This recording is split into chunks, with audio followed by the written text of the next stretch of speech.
Hey, good morning, Ramblers. It is Monday morning. Normally, I do my little newscast on Fridays, but didn't have a chance last Friday. I wanted to get this out early this morning. And here we are in the home stretch. We basically got our last full week of school this week, Monday through Friday. Next Monday is Memorial Day. And then we've got the rest of next week for the kids in the building. 2 of those days are half days. And there's going to be a lot of records keeping on my side with report cards coming out and CA60, which is our student records, making sure that all the attendance and things like that are taken care of. So we're in the homeward stretch, and what you'll find over the next 9 days of school is that the closer we get to the official end of the school year, the less interested kids will be in doing their Path Blazers. And I'm seeing that because we've got probably about half of our kids I'm looking at my other screen here. About half of our kids are done with their quarter 4 work, and about half aren't. Typically, for the last few quarters, I'll have, by this stage of thing, I'll have lots and lots of kids finished, and there'll be some kids who are finishing up. But what I would recommend is that for the rest of this week, if there's any way that you could finish everything by this week, that would be best. It will probably be quite hard to motivate your Rambler to do schoolwork the week after Memorial Day, after we've had our barbecues and it feels like summer has actually started. It will be increasingly difficult to get them to circle back to their iPads.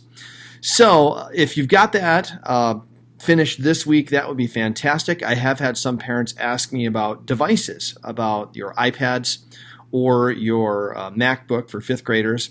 And you can bring those back as soon as you're done with your work. And so if your child is finished with their work and they're ready to turn in their devices, you can go ahead and bring that in, drop it off in the office, and they will get it to the tech deck.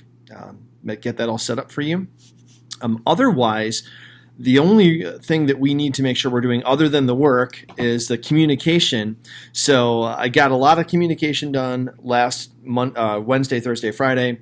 There are some families I need to talk to again, either today, well, probably today because tomorrow I'm teaching music again. So I'll be reaching out to some parents and families today. And then my communication week starts again on Wednesday. So between this coming Wednesday and next Tuesday, not including Monday, which we have off, I'll need to communicate with everyone 2 times. And again, because of that music job that I'm doing to help out, Tuesday is probably not going to be a lot of communication happening. And so I will be working to get that communication done Wednesday, Thursday, and Friday. I'll try to talk to everybody twice on those days. And then next week, because of music and because of the shortened week, I may or may not actually be connecting with you, which is amazing. And so if I, it's just strange. So if I don't end up talking to you next week, I just need everybody to know how thankful I am. All of the hard work that you've done, all the communication, this has been a really challenging year in so many ways, but there couldn't be a better place to face these challenges than right here in McBain. So thank you so much for all that you've done. We'll be talking this week, but maybe or maybe not next week, and then report cards will be mailed out. I'm looking at probably Friday of next week, and I will include the NWEA test results with that as well. I think I've talked with everyone individually, but what we're basically doing is I'm enrolling everybody into a classroom for next year because we're still not sure and probably won't be sure until later this summer if McBain will be offering a virtual option for elementary or middle school or both or neither.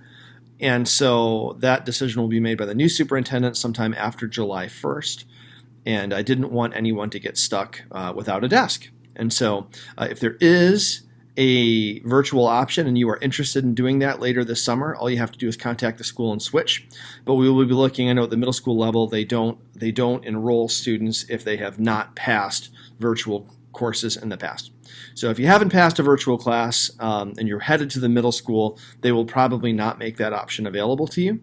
And then also at the elementary level, what we're looking at is any student that wants to do virtual, we need them to be at or above grade level in reading.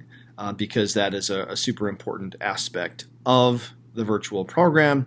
And so for students who are below grade level in reading, it is likely that the virtual would not be an option if you were thinking about that. So if you've got questions, as always, give me a call. I'll look forward to talking to you soon, and have a great launch to this final full week of classes.